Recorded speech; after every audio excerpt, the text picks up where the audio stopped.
Dear student, due to coronavirus, school started online classes for your study. So you can subscribe Golden Flower Palia YouTube channel, like and press the bell icon. जैसा कि हम पहले बता चुके हैं, आज से हम लोग शुरू कर रहे हैं क्लास 12 का इकोनॉमिक्स। और तो चलिए ज़्यादा टाइम वेस्ट नहीं कर चैप्टर 1 से शुरू करते हैं। तो आज हम लोग चैप्टर 1 कर रहे हैं। चैप्टर का नाम है Indian economy on the eve of independence. तो देखते हैं इंट्रोडक्शन क्या लिखा हुआ है। The primary objective of this book Indian economic development is to familiarise you with the basic features of the Indian economy. ये जो बुक है इंडियन इकोनॉमिक डेवलपमेंट, इस बुक का एक मेन ऑब्जेक्टिव क्या है? ये है कि आपको यह बताना है कि basic features of Indian economy का क्या क्या फीचर है, and its development as it is today in the aftermath of independence. और जो ये इंडियन इकोनॉमी था उसका डेवलपमेंट कैसे हुआ, खासकर से इंडिपेंडेंस का बाद। However, it is equally important to know something about the country's economic past even as you learn about its present state and future prospects। बोला जा रहा है कि आपको प्रेजेंट स्टेट के बारे में तो जानना ही है और फ्यूचर का स्कोप के बारे में भी जानना ही है, लेकिन यहाँ पर यह भी समझना उतना ही इम्पोर्टेंट है कि कंट्री का हालत कैसा था खासकर पास्ट में। So let us first look at the state of India's economy prior to the country's independence। तो आइए देखते हैं कि इंडियन इकोनॉमी का क्या स्टेट था इंडिपेंडेंस से पहले, and form an idea of the various considerations that shaped India's post independence development strategy. और इसके बाद हम लोग कुछ आइडिया फॉर्म करेंगे, आइडिया के बारे में जानेंगे जिसके कारण हमारे जो पहले के गवर्नमेंट थे वो क्या क्या डेवलपमेंट स्ट्रेटेजी अपनाए, वो सब चीज को देखकर। The structure of India's present day economy is not just of current making। बोला जा रहा है कि अभी का जो आप इंडिया का जो स्ट्रक्चर देख रहे हैं, इंडिया का जो स्थिति देख रहे हैं, वो हाल फिलहाल में नहीं बना हुआ है। It has its roots steeped in history। इसका जड़ जो है वो इतिहास में छिपा हुआ है, particularly in the period when India was under British rule, which lasted for almost 2 centuries before India finally won its independence on 15 August 1947। खासकर से वो इस हिस्ट्री जब इंडिया किसके अंडर में था, ब्रिटिश रूल के अंडर में था। और वो ब्रिटिश रूल कितने दिन तक था इंडिया में? फॉर 200 ईयर्स तक था। और इंडिया को इंडिपेंडेंस मिला आप सबको पता ही है 15 अगस्त 1947 में। फिर आगे देखते हैं। The sole purpose of the British colonial rule in India was to reduce the country to being a raw material supplier for Great Britain's own rapidly expanding modern industrial base. तो यहाँ पर ये काफी इंपॉर्टेंट पॉइंट मिला है हम लोगों को, इसको आप अंडरलाइन कीजिएगा कि ब्रिटिश कॉलोनियल रूल का जो मेन पर्पस था वो क्या था कि हम लोग का देश को क्या बना देना, एक रॉ मटेरियल सप्लायर बना देना। हम लोग का देश को एक रॉ मटेरियल सप्लायर बना देना है। और किसके लिए वो रॉ मटेरियल सप्लाई करेगा? ग्रेट ब्रिटेन का own rapidly expanding industrial modern industrial base. तो जो ब्रिटेन में उस टाइम के जो इंडस्ट्री सब थे वहां के लिए इंडिया क्या सप्लाई कर रहा था? Raw material. यही ब्रिटिशर्स लोग चाहते थे। An understanding of the exploitative nature of this relationship is essential for any assessment of the kind and level of development which the Indian economy has been able to attain over the last 6.5 decades। बोला है कि हम लोग को ये समझना होगा कि एक्सप्लॉयटेटिव नेचर कैसा था और किस हद तक ब्रिटिशर्स लोग एक्सप्लॉयट करते थे इंडियंस लोग को। इससे ये चीज हम लोग को जानना होगा ताकि हम लोग अच्छे से आकलन कर पाए और जांच पाए कि इंडिया का डेवलपमेंट अभी कैसा हुआ है, खासकर पिछले 6.5 डिकेड्स मतलब 65 सालों में। तो इस पूरा इंट्रोडक्शन में एक ही चीज इंपॉर्टेंट था यहाँ पर, purpose of British colonial rule, इसको आप अंडरलाइन कीजिएगा। इसके बाद आगे वाला टॉपिक को देखते हैं, लो level of economic development under the colonial rule. तो ये पहला फीचर है इंडियन इकोनॉमी का, खासकर इंडिपेंडेंस का तुरंत बाद। उस समय देश का हालत क्या था कि इकोनॉमिक डेवलपमेंट का लेवल काफी लो था। तो देखते हैं क्या क्या था इसमें। India had an independent economy before the advent of British rule. British के आने से पहले इंडिया का जो इकोनॉमी था वो इंडिपेंडेंट था, मतलब देश में ही सब चीज उपलब्ध था। दो agriculture was the main source of livelihood for most people. और उस समय लोगों का जीवन गुजारने का एक ही साधन था, एग्रीकल्चर था ज्यादातर लोगों का। Yet the country's economy was characterised by various kinds of manufacturing activity. लेकिन कंट्री में कुछ अलग अलग टाइप के मैन्युफैक्चरिंग एक्टिविटी भी होते थे। तो दो एक्टिविटी था, एक तो था एग्रीकल्चर जो कि डोमिनेंट रूप में था, और थोड़ा मोड़ा मैन्युफैक्चरिंग एक्टिविटी भी हुआ करता था इंडिपेंडेंस से पहले, ब्रिटिश के आने से पहले। India was particularly well known for its handicraft industries in the field of cotton and silk textiles, metal and precious stone works etcetera.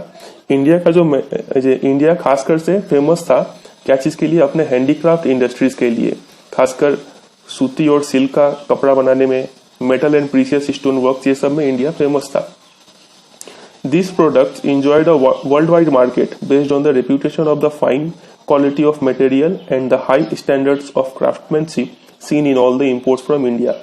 और ये जो इंडिया का जो प्रोडक्ट थे, खासकर cotton and silk textile, metal and precious stone works, ये सब इसका दुनिया भर में ये बिकता था। यहाँ पे जो लिखा हुआ enjoyed a worldwide market, इसका मतलब यही होता है कि इंडिया का प्रोडक्ट पूरा वर्ल्ड में बिकता था और ये काफी फेमस था, रेपुटेशन था इसका कि चलो इंडिया का सामान है तो ये एक हाई स्टैंडर्ड का सामान होगा। ठीक है, ये स्थिति था इंडिया का ब्रिटिशर्स का आने के पहले। फिर आगे देखते हैं क्या लिखा हुआ है। और ये जो टेबल है आप इसको खुद से पढ़ सकते हैं कि टेक्सटाइल इंडस्ट्री इन बंगाल। यहाँ से एग्जाम में क्वेश्चंस नहीं आते, लेकिन फिर भी नॉलेज के लिए आप पढ़ सकते हैं। The economic policies pursued by the colonial government in India were concerned more with the protection and promotion of the economic interest of their home country than with the development of the Indian economy।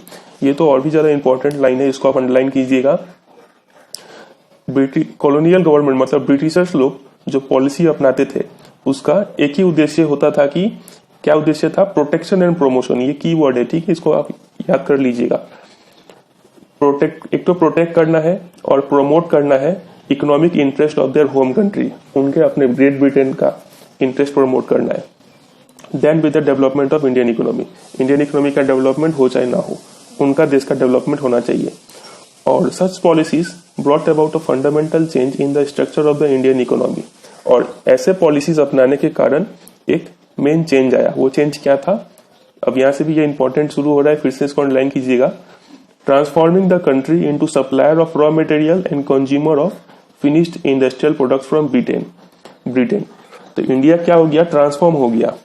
एक तो supplier of raw material हो गया वो, जैसा कि हम लोग पहले भी देख चुके हैं, और इसके साथ साथ वो क्या हो गया? Consumer of finished industrial products from Britain. Britain के जो इंडस्ट्री में जो प्रोडक्ट बनते थे वो सब फाइनली आके कहां पर बिकते थे? इंडिया में बिकते थे, और बाकी और भी जो गुलाम देश थे उनमें बिकते थे। तो ये हो गया इंडिया में मेन चेंज, तो इसको आप अंडरलाइन कीजिएगा। फिर आगे देखते हैं। Obviously, the colonial government never made any sincere attempt to estimate India's national and per capita income। तो कॉलोनियल गवर्नमेंट जो थी वो कभी भी ईमानदारी से प्रयास नहीं की देश का नेशनल इनकम और पर कैपिटा इनकम निकालने के लिए। नेशनल इनकम, पर कैपिटा इनकम, ये क्या होता है? पर कैपिटा इनकम फिलहाल मतलब आप ऐसे समझ लीजिए कि प्रति व्यक्ति का एक इंसान का इनकम को बोलते हैं पर कैपिटा इनकम। इसका फॉर्मूला होता है नेशनल इनकम बाई पॉपुलेशन। फिलहाल इसको नहीं समझ में आ रहा है तो इसको आप थोड़ा देर के लिए इग्नोर कीजिए, क्योंकि इसको हम जो दूसरा जो बुक है मैक्रो इकोनॉमिक्स जब पढ़ाएंगे तो उसमें ये अच्छे से क्लियर हो जाएगा। ठीक है, तो कॉलोनियल गवर्नमेंट कभी भी इसको निकालने का ठीक से प्रयास नहीं की। Some individual attempts which were made to measure such incomes yielded conflicting and inconsistent results. और कुछ जो अटेम्प्ट किए गए ये नेशनल इनकम और पर कैपिटा इनकम मेजर करने के, वो अटेम्प्ट क्या तो ऐसा रिजल्ट देते थे कि कन्फ्लिक्ट करे, मतलब एक इकोनॉमिस्ट का रिजल्ट दूसरे इकोनॉमिस्ट का रिजल्ट एकदम ही अलग अलग होता था, ऐसा कुछ नतीजा आता था। एमंग द नोटेबल एस्टिमेटर्स, और कुछ जानने माने जो इकोनॉमिस्ट थे उन्होंने एस्टिमेट किया, वो कौन कौन थे? Dadabhai Naoroji, William Digby, Findlay Shirras, VKRV Rao and RC Desai. तो ये सब नाम आपको याद कर लेना है। ये क्वेश्चन पूछा जाता है कि name some notable economist who try to find national and per capita income और who try to estimate national and per capita income. ये क्वेश्चन आता है, तो ये सब आपको नाम याद कर लेना है। ठीक है, और आगे चल के हम इसमें क्वेश्चन आंसर भी अपलोड कर रहे हैं, इसी वीडियो में आपको मिलेगा, तो वहां पे भी लिखा हुआ मिलेगा आपको। It was Rao whose estimates during the colonial period was considered very significant. तो इन सभी एस्टिमेटर्स में से जो राव का एस्टिमेट जो था वो काफी इंपॉर्टेंट माना जाता था. However, most studies did find that the country's growth of aggregate real output, ये वर्ड को आप अंडरलाइन कीजिएगा, growth of aggregate real output during the first half of the 20th century. First half of the 20th century का मतलब होता है 1900 to 1950. इस समय के दौरान कंट्री का जो एग्रीगेट रियल आउटपुट का ग्रोथ था वो था आपका लेस देन 2%. ये वर्ड को आप अंडरलाइन कर लीजिए. ये क्वेश्चन आता है आपसे पूछेगा कि what was the countries growth of aggregate real output in the first half of 20th century. तो आपको लिखना होगा लेस देन 2% और साथ ही साथ coupled with Mears 0.5% growth in per capita output per year. तो ये भी क्वेश्चन आपसे पूछा जा सकता है कि what was the growth in per capita output per year. तो आपको लिखना होगा 0.5%. तो यहाँ पे दो ठो रेट आपको याद करके चलना है. एक तो है एग्रीगेट रियल आउटपुट ग्रोथ और दूसरा है पर कैपिटा आउटपुट ग्रोथ. ठीक है, ये दो आपको क्वेश्चन आंसर में भी मिल जाएगा, पीछे हम लिखे हुए हैं, इस वीडियो के एंड में मिलेगा आपको. तो यही था economic development agent, low level of economic development के बारे में. अब आते हैं एग्रीकल्चरल सेक्टर पे. देखते हैं एग्रीकल्चर सेक्टर का क्या हालत था ब्रिटिश रूल के दौरान. India's economy under the British colonial rule remained fundamentally agrarian. About 85% of the country's population lived mostly in villages and derived livelihood directly or indirectly from agriculture. तो British rule के दौरान India का जो economy था वो mostly क्या था, agrarian. Agrarian मतलब एग्रीकल्चर पे डिपेंडेंट था. ऑलमोस्ट 85% पॉपुलेशन डायरेक्टली या फिर इनडायरेक्टली एग्रीकल्चर पे डिपेंड करती थी अपने लाइवलीहुड के लिए. However, despite being the occupation of such a large population, the agricultural sector continued to experience stagnation and not infrequently unusual deterioration. मतलब इतने बड़े पैमाने पे जो लोग थे वो एग्रीकल्चर पे डिपेंड होने के बावजूद भी एग्रीकल्चर क्या एक्सपीरियंस कर रहा था, स्टैग्नेशन. एक थम सा गया था, ग्रोथ इंक्रीज ही नहीं हो रहा था.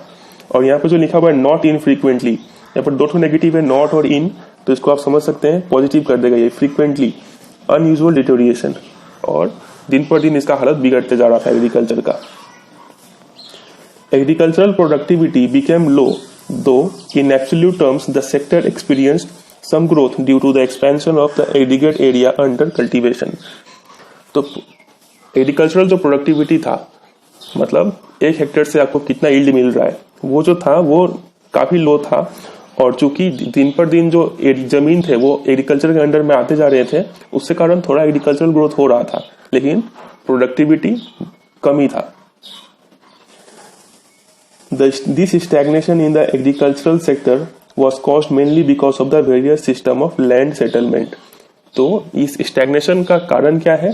पहला कारण है कि जो लैंड सेटलमेंट के जो सिस्टम थे, जो कॉलोनियल गवर्नमेंट इंट्रोड्यूस किए थे, उसके कारण हुआ था. तो इसको देखते हैं डिटेल में क्या होता है land settlement.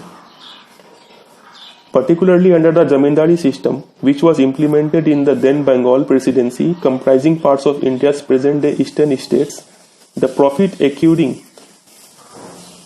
out of the agricultural sector went to the zamindars instead of the cultivator. खासकर से जो जमींदारी सिस्टम था, जो कि कहाँ पर एप्लीकेबल था, बंगाल प्रेसिडेंसी, मतलब बंगाल, बिहार, उड़ीसा, बनारस, ये सब जगह पे जमींदारी सिस्टम चलता था. इस सिस्टम में क्या होता है कि ब्रिटिशर्स बोलते थे जमींदार को कि जाओ तुम और कल्टीवेटर से पैसा लेकर हमें दो. तो जमींदार जब पैसा वसूलते थे तो काफी अत्याचार करते थे कल्टीवेटर्स पे, जिनको हम लोग टेनेंट्स भी बोलते हैं और कल्टीवेटर्स भी बोलते हैं, पीजेंट भी बोलते हैं. तो बोल रहा है कि यहाँ पर कि जो प्रॉफिट आता था एग्रीकल्चरल सेक्टर से, वो सारा का सारा प्रॉफिट कहाँ जाता था, ब्रिटिशर्स के पास जाता था और जमींदार के पास जाता था, इंस्टेड ऑफ द कल्टीवेटर्स, ना कि जिसके पास जो खुद कल्टीवेट कर रहा है. और however a considerable number of zamindars and not just a colonial government did nothing to improve the condition of agriculture. और ये जो जमींदार थे और जो कॉलोनियल गवर्नमेंट, मतलब ब्रिटिशर्स लोग जो थे, वो ज्यादातर कुछ भी नहीं करते थे एग्रीकल्चर को इम्प्रूव करने के लिए. The main interest of the zamindars was only to collect rent regardless of the economic condition of the cultivator. उनका एक ही इंटरेस्ट था कि रेंट कलेक्ट करना है, भले ही कल्टीवेटर का हालत कैसा भी हो. This caused immense misery and social tension among the latter. इसके कारण किसानों में, कल्टीवेटर्स में काफी दुख आ गया और टेंशन आ गया। To a very great extent the terms of the revenue settlement. अच्छा, तो अब यहाँ पर तो हम लोग रीजन देख रहे हैं कि किन किन कारणों से एग्रीकल्चर जो था वो स्टैग्नेट कर गया था। तो पहला रीजन देखिए कि land, various system of land settlement. इसमें हम लोग देखें कि पहला रीजन क्या है, स्टैग्नेट करने का जमींदारी सिस्टम। इसके कारण ही एग्रीकल्चर क्या नहीं कर पा रहा था, ग्रोथ नहीं कर पा रहा था। अब हम लोग आते हैं दूसरे रीजन पर, जो कि है terms of revenue settlement were also responsible for the zamindars adopting such an attitude. तो जो पैसा चुकाने का जो शर्तें हुआ करते थे वो उसके कारण भी जमींदार ऐसा एटीट्यूड एडॉप्ट करते थे। जैसे कि dates for depositing specified sums of revenue were fixed. ये डेट फिक्स कर दिया जाता था कि जमींदार को इतने तारीख तक पैसा जमा करना ही करना है। अगर वो नहीं कर पाया तो क्या होगा, failing which the zamindars were to lose their right. अगर वो नहीं कर पाया तो जमींदार क्या हो जाएगा, उसको जॉब से निकाल दिया जाएगा, उसका जमीन भी ले लिया जाएगा। तो ये था दूसरा reason, terms of revenue settlement. और बिसाइड्स दिस, इनके अलावा अब आते हैं तीसरे रीजन पर, वो क्या था, low level of technology, lack of irrigation facilities and negligible use of fertiliser all added up to aggravate the plight of the farmers and contribute to the dismal level of agricultural productivity. इन सभी कारणों से भी, low level of technology और lack of irrigation और negligible use of fertilisers, इन तीन कारणों से भी एग्रीकल्चरल जो प्रोडक्टिविटी था वो क्या कर गया था, स्टैग्नेट कर गया था, मतलब रुक गया था। There was of course some evidence of a relatively higher yield of cash crops in certain areas of the country due to commercialization of agriculture। तो ये एक important word है, commercialization of agriculture। तो अभी तक हम लोग तीन रीजन देखे हैं एग्रीकल्चर को स्टैग्नेट करने का। तो ये जो चौथा रीजन अब ये आता है कि कमर्शियलाइजेशन ऑफ एग्रीकल्चर के कारण भी एग्रीकल्चर स्टैग्नेट कर गया था। अब कमर्शियलाइजेशन ऑफ एग्रीकल्चर का मतलब क्या होता है, इसका मतलब होता है कि किसान फूड क्रॉप्स बोले तो चावल, गेहूं, दाल, इन सब के अलावा क्या उगाने लगे, कैश क्रॉप्स उगाने लगे। कैश क्रॉप्स का मतलब होता है जैसे कि वो क्रॉप्स जो बाजार में बिके, जैसे कि कॉटन, जूट, इंडिगो, ये सबको कैश क्रॉप्स बोलते हैं, जो कि खाने के लिए नहीं उगाया जाता है बल्कि बाजार में बेचने के लिए उगाया जाता है। तो किसान जो इसमें शिफ्ट कर रहा है, फूड क्रॉप से कैश क्रॉप में शिफ्ट कर रहा है, इस शिफ्टिंग को ही बोलते हैं कमर्शियलाइजेशन ऑफ एग्रीकल्चर। मतलब एग्रीकल्चर का जो प्रोडक्ट होगा वो बेचने के लिए बनाया जाएगा, ना कि खाने के लिए। तो इससे कैसे एग्रीकल्चर स्टैग्नेट कर गया, आप सोच रहे होंगे कि ये कैसे एग्रीकल्चर प्रोडक्टिविटी कम कर रहा है। तो इससे ये हुआ कि इंडिया का जो सेल्फ सफिशिएंट नेचर था पहले फूड ग्रेन में, इंडिया को फूड ग्रेन का कभी कमी नहीं आता था, लेकिन कमर्शियलाइजेशन होने का कारण क्या हो गया, इंडिया को फूड ग्रेन का भी कमी होने लग गया। तो इससे भी बुरा प्रभाव पड़ा एग्रीकल्चर पर। फिर आगे देखते हैं क्या लिखा हुआ है। But this could hardly help farmers in improving their economic condition as instead of producing food crops now they were producing cash crops which were ultimately used by British industries back home। तो ये commercialisation of agriculture से भी cultivator को कुछ फायदा नहीं हुआ, क्योंकि फूड क्रॉप्स के बजाय वो लोग क्या ग्रो कर रहे थे, कैश क्रॉप्स, और वो कैश क्रॉप जो कि ब्रिटिश इंडस्ट्री के लिए यूज होता था। तो मतलब जैसा कि हम लोग पहले देखे थे, उनका एक ही उद्देश्य है, इंडिया को क्या बना देना है, रॉ मटेरियल सप्लायर। तो ये उसी उद्देश्य की तरफ काम हो रहा था, यहाँ पर इंडिया का डेवलपमेंट नहीं हो रहा था कुछ। Despite some progress made in irrigation, India's agriculture was starved of investment in terracing, flood control, drainage and desalinisation of soil. तो इरिगेशन के अलावा और क्या क्या चीज का कमी था, इन्वेस्टमेंट का कमी था, कोई पैसा लगाना नहीं चाहता था टेरेसिंग में, फ्लड कंट्रोल में कोई उपाय नहीं था, कंट्रोल करने का कोई तरीका नहीं था, ड्रेनेज मतलब कोई तरीका नहीं था कि पानी उनी ज्यादा हो गया तो कम कैसे करेंगे, डीसैलिनाइजेशन ऑफ सॉइल में अगर नमक का मात्रा ज्यादा बढ़ गया तो उसको कम कैसे करेंगे, ये सब कुछ भी ठीक ठाक से नहीं चल रहा था। While a small section of farmers changed their cropping pattern from food crops to commercial crops, cash crops को कमर्शियल क्रॉप्स बोलते हैं, तो कुछ ही स्मॉल सेक्शन फार्मर के थे जो कि शिफ्ट कर गए फूड क्रॉप से कमर्शियल क्रॉप की तरफ। A large section of tenants, लेकिन एक बड़े लोग जो थे, बड़े मात्रा में जो लोग थे वो tenants, small farmers and share croppers, ये तीनों ही छोटे छोटे किसान, टेनेंट्स मतलब वो लोग जो इनका खुद का जमीन नहीं होता है लेकिन ये दूसरे के जमीन पर किराए पर खेती करते हैं। और शेयर क्रॉपर्स मतलब ये लोग खेत में काम करेंगे और बदले में क्रॉप्स ले लेंगे। Neither had resources and technology nor had incentive to invest in agriculture. ना ही इनके पास रिसोर्सेस था और टेक्नोलॉजी था और ना ही इनके पास कोई इच्छा शक्ति था कि इन्वेस्ट करें एग्रीकल्चर में। तो ये हम लोग देखेंगे एग्रीकल्चर का हालत भी काफी बुरा था। तो इस वीडियो को यहीं पे एंड करते हैं। Do self study at home and stay home, save lives.